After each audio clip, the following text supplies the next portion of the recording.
I've got an easy project, spark plug wires.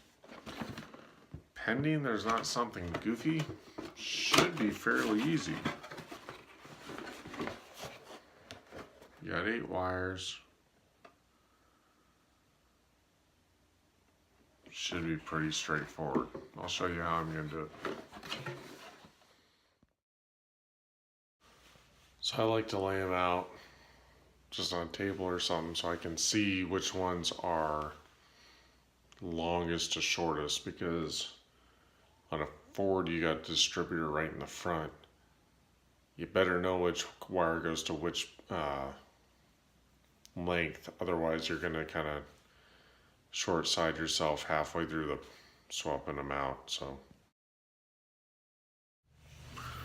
these are just ones, this first coil wire. You just want to look at the top of your distributor, right dead center of the distributor. Disconnecting my battery, but I really don't think you need to. So center the distributor to the coil. Just follow the wire, the shortest wire, and it will take you right to your coil.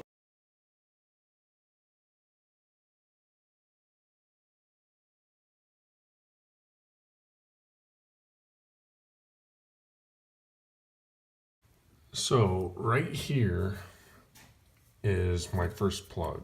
I am going to reach as far down as I can to pull, and I'm going to remove it.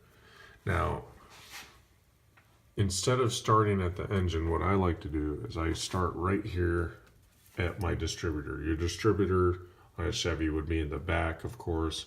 It's going to be right in the center, typically on a V8. So the center one is your coil wire. If you just follow this down, it'll take you right to your coil. Again, make sure that's on there really good.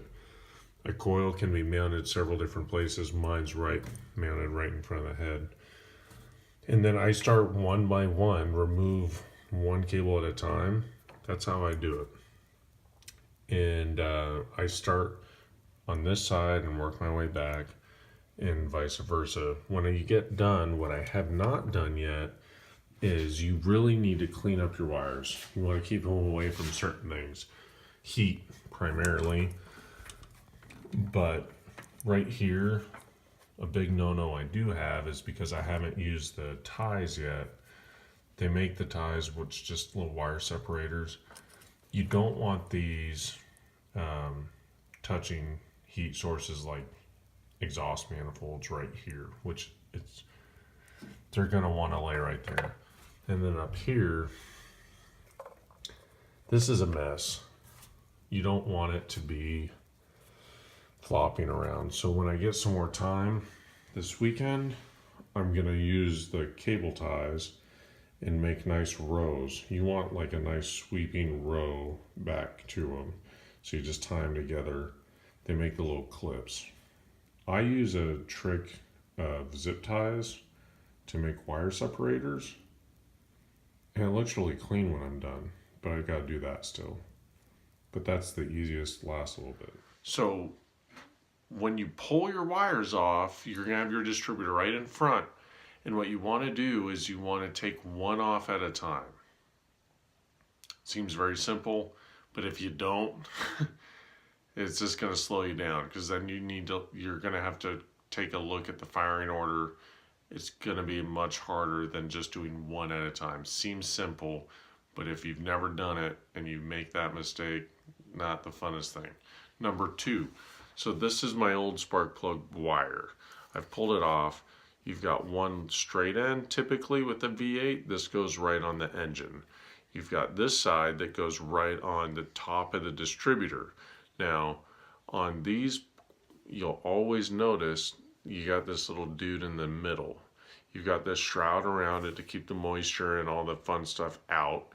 But when you're pulling these off, you never know what could happen. If this is your only car, and I've had this happen, when I only had my one T-Bird and that was my only mode of transportation, I pulled this off and I actually did it wrong. I pulled on here. It's just like the socket on your car.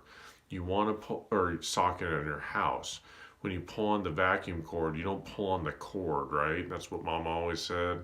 But you pull right here. Otherwise, these things are not built like Rambo. They do come apart. I've done it. And I know some of my buddies could probably make these things, and I imagine, even looking at it now, it's not really that hard to do. If you want to save yourself some headache, make sure and pull and push right here. This is where you should be grabbing, not on the cord. So then also, when you pull these off in the engine, we'll take a look, but you want to reach as far down as you can. And if you look in there, you can't really see, you can just barely see it right there, right in the center there. There's that same metal hook.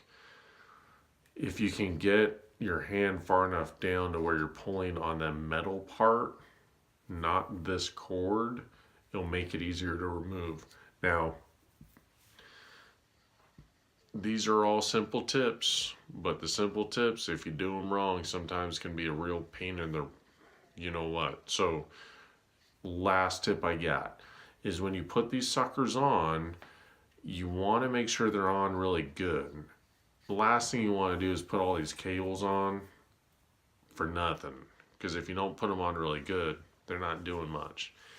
And there's a chance you may not even notice if it's wrong.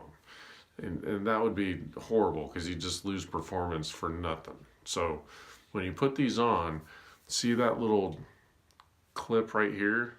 That has to go on the top of the spark plug on this side, of course. It's the same end in the cord. And this one has to clip very well on the top of the distributor cap. Make sure when you push them in, if you're holding them here, you can hear it and feel it, because you're holding it right here. You can kind of hear and feel it clip into place. You really want to hear that clip into place. If you don't, pull it back off and do it again, and make sure you're confident that that sucker's on there. Because I've made that mistake, I think, a long time ago. But anyway, this is a very simple project. Shouldn't be a big deal. All the things I mentioned may never even come up, but it's kind of nice to know. What I did, I noticed a big improvement, and my cables were, I'm trying to show you one. Well, I know this one's not a great example because I don't see any split marks, but these cables, when they start splitting and cracking, you're not passing electricity very well through them, and you need spark, right? The hotter the spark, the more consistent the spark, the better. I do know that. So this was an awesome tip from Sam. Thanks, bud.